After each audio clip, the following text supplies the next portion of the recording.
Pemirsa, bila hendak menaikkan air bersih dari sumber mata air hingga bisa dialirkan ke tempat yang diinginkan, kita biasanya menggunakan pompa air yang ditenagai listrik. Namun, seorang kramo Bali berhasil berinovasi dengan menciptakan pompa tanpa menggunakan daya listrik maupun BBM.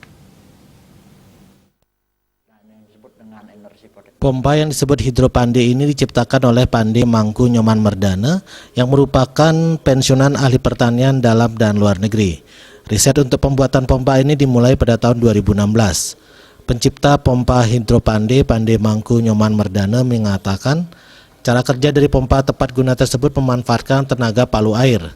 Tabung akan mendorong air ke atas dengan sistem buka tutup sehingga air tidak bisa kembali, tapi akan terdorong menuju ke atas. Kemampuan pompa Hidropande ini dengan terjunan 1 meter elevasi mampu mengangkat air setinggi 25 meter vertikal, sedangkan dengan ketinggian 5 meter elevasi bisa mengangkat air setinggi 150 meter.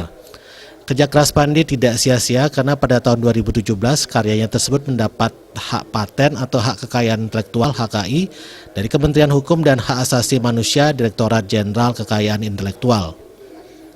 Hidropande itu adalah pompa hidram yang sebenarnya adalah hidram yang sudah lama ada, bahkan sudah diciptakan di abad ke-17 di Perancis, ya, masuk ke Indonesia tahun abad ke-18.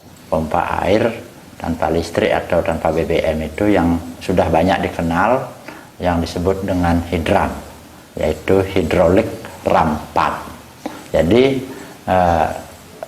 air yang mengalir bisa kita manfaatkan energi potensialnya menjadi energi kinetik, yang akhirnya energi kinetiknya kita manfaatkan sebagai water hammer effect alias palu air yang memukul tabung dengan cara kerja hidrolik, hukum Pascal, akhirnya air bisa terdorong ke atas. Pompa Hidropande telah banyak membantu masyarakat yang kekurangan air atau yang sebelumnya sama sekali tidak memiliki sumber air bersih, baik untuk kebutuhan rumah tangga maupun untuk pengairan lahan pertanian, khususnya di daerah pedesaan dan daerah-daerah terpencil. Oleh karena itu, Pande berharap siapapun termasuk generasi muda dapat melakukan upaya yang lebih untuk berkontribusi bagi kepentingan dan kesejahteraan bersama. Potensial yang kita rubah menjadi itu saja. Ciptaan seperti tadi sangat menyenangkan masyarakat. Bagaimana kalau banyak atau dari kita yang banyak beramai-ramai menciptakan hal seperti ini walaupun tidak sama dalam konteks yang berbeda, tapi semuanya sangat berguna bagi masyarakat dalam berinovasi. Jadi mari kita bantu masyarakat kita dengan ilmu-ilmu yang kita miliki dan sebisa mungkin jangan menyerah.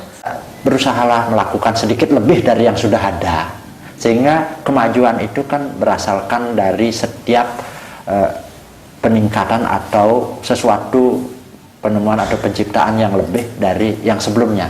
Entah sekecil apapun itu, kita kan semuanya mulai dari yang kecil. Eka Parananda, Bali Pos melaporkan.